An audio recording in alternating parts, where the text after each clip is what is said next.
probably looked at that title and are thinking, she's knuckin' futz. She's lost her damn mind. No, I haven't. What I'm about to show you is proven research, time and again, over the last decade. Before I do that, however, I want to remind you, we are streaming Fallout Equestria tonight. We're back in the game, ladies and gentlemen. The 2 conventions that inhibited us are done. So I'll see you guys tonight for Fallout Equestria at 9 p.m. Eastern Standard Time. Now, this is also a reminder that this is your chance to pick up Fallout Equestria Dead Tree, the book. Yep, physical books, they exist. I'm told they're awesome, but this is your chance. Now, on to the video.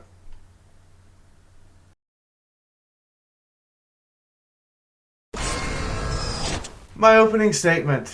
I'm going to say the title of the video. Epic Games Store is killing itself with exclusives.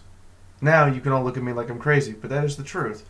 Before you flip me off or downvote the video or proceed to say that I have no idea what I am talking about, stop. This entire video is going to explain that statement. If you still feel like downvoting me or going in the comments and telling them I'm absolutely lost my mind, go right ahead. But you clicked on it, so I suppose you're actually interested in what I have to say. Here we go.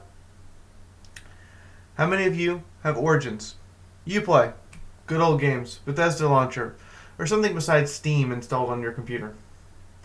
How often are those things open when you're not actively playing a game you own on that platform? Do you actually look at their store, or do you just look at Steam's? How often do you link with your friends through those stores instead of Steam or Discord? What happens when you finish playing a game on any platform on your PC besides Steam? That's right, you close it. Origin launched in a terrible state, and to this day it shows where users don't use Origin's forums to complain or give feedback to devs. They use Reddit instead to give EA feedback. Steam users use the online forums provided for each individual game. Origin's lack of features at launch are still more complete than Epic Games Store and are much more complete today than they were at launch, which Epic Games just got a search function 2 weeks ago. A search function.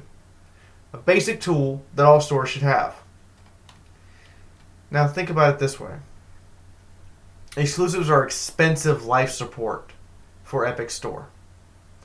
They're a way to funnel users into the store in hopes of attracting more developers to put on the store, which is better for developers but terrible for customers and consumers. Now, exclusives cost money.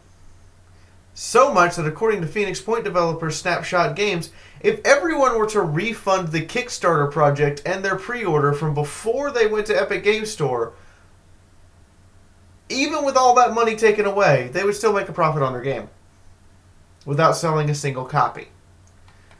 No one is ever going to trust Snapshot Games ever again.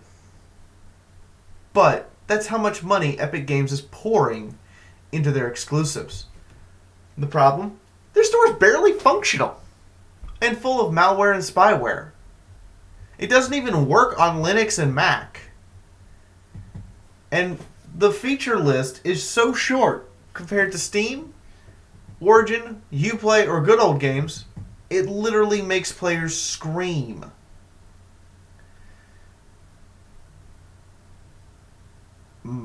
Much as I like to play on Good Old Games or Origin, I turn it off when I'm not playing a game on those platforms. Now, you've still got exclusivity money until it runs out. And you've got that long to make it Epic Games Store as good as Steam, right? Wrong! Your first impression is now shot to hell. It can never be reclaimed. Everyone to this day still complains about problems with Origin and Uplay, even if they have drastically improved their interface, their functionality, their refund policies, even if they have gone out of their way to make it as close to Steam's standard as possible. The first impression to this day continues to haunt them, to the point of which anyone who has experience with the store with either of those stores in the first 5 years they launched is unwilling to even let it run in the background on their computer. By using exclusives to force us onto a broken, featureless store, our impression of Epic Games Store is that it is inferior in every way, shape, and form. We're willing to wait, in many cases, for a release on a better platform. Bethesda found this out the hard way and has migrated all its games back to Steam.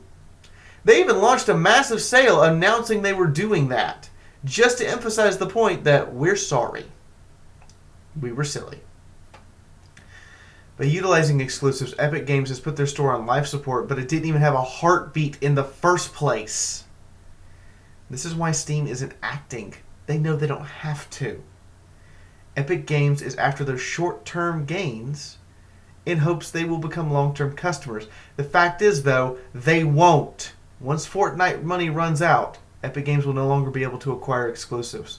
Their store will exist, and even if in 2 or 3 years it has all the features Steam does, they have forever ruined their reputation with gamers. Forever. It's destroyed. The fact is that simple. The reputation is now worse, in my opinion, than that of Origin, Uplay, or Bethesda's store when they first launched and were super bad.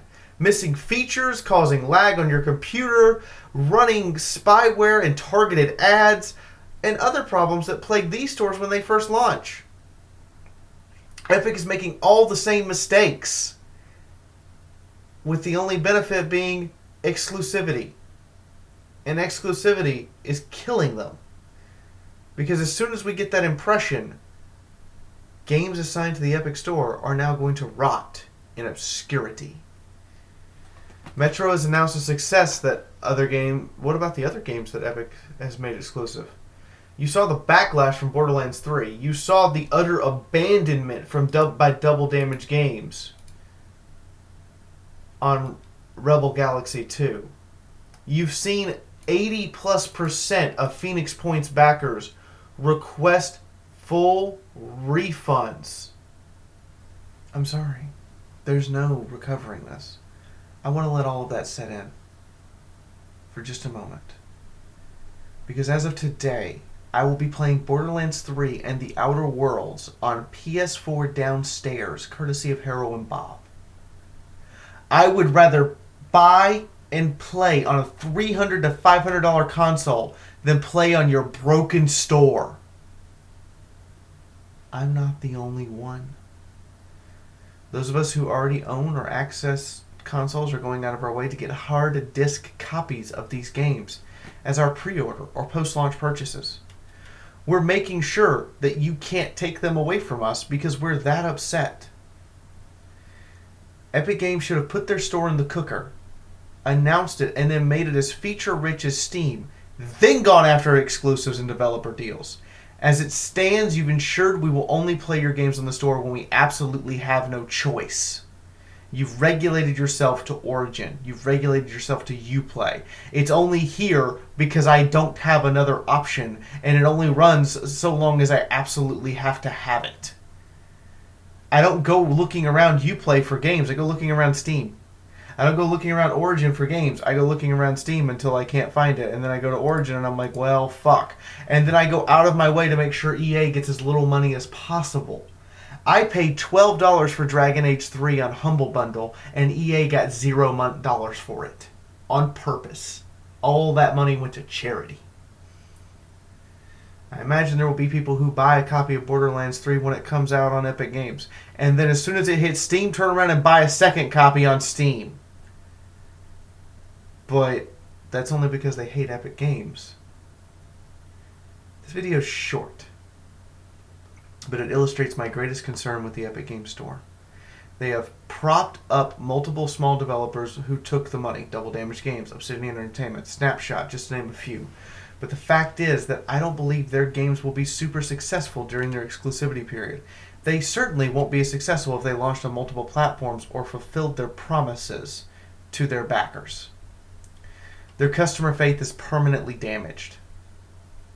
Now they will spend literally the entirety of their next 2 games of development cycles rebuilding the faith that the customers once had in them instead of hyping their next game. That assumes their current games launch in a completed state and aren't loaded with bugs. We also know there won't be Fortnite money around either. Fortnite has been trending down since May of 2018. Newsflash, it's May of 2019. As we wait for Q1 reports from this year, we all know that between Epic Games' decline of Fortnite and their multi-million-dollar exclusivity deals, they will not report growth. Investors want growth to their investment. Reporting losses in the name of getting more customers means investors pull out because you're not extracting money from those customers. This is where we all are. All waiting to hear news and waiting to watch Epic Games' market share swell up, then peter off like Uplay and Good Old Games and Origin. Good Old Games is great, but compared to Steam, they're all relatively tiny. Good when they get an exclusive, but otherwise, it's not worth anyone's time, and no one is taking the time to play on them. What are your thoughts? Will exclusives actually keep Epic Games alive long enough to make their platform better? Or will it tank them because first impressions are a thing? Do they even care? Or are they just worried about getting as much short-term money as they can, and then they will abandon the store and leave the devs who exclusivity on it high and dry? Comments? Now? Let's talk. Let's have a conversation about this one. This is kind of important. And while everyone else is talking about and complaining about Epic Games doing these exclusivity deals and being wholly upset about it, I'm pointing out the massive flaw in their plan and why it's actually backfiring. I don't even think they realize how bad it's backfiring.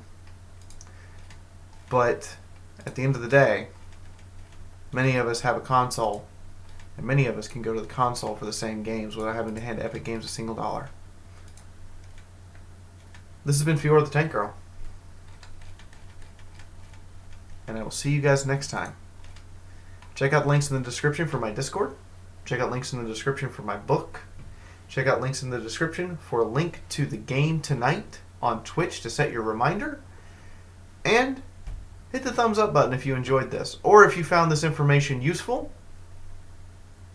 And if you hate it, there's a downvote button too. You're perfectly free to press it. Lastly, subscribe and press that stupid bell icon. More of you is awesome. Anyway, I'll talk to you guys next time. Bye.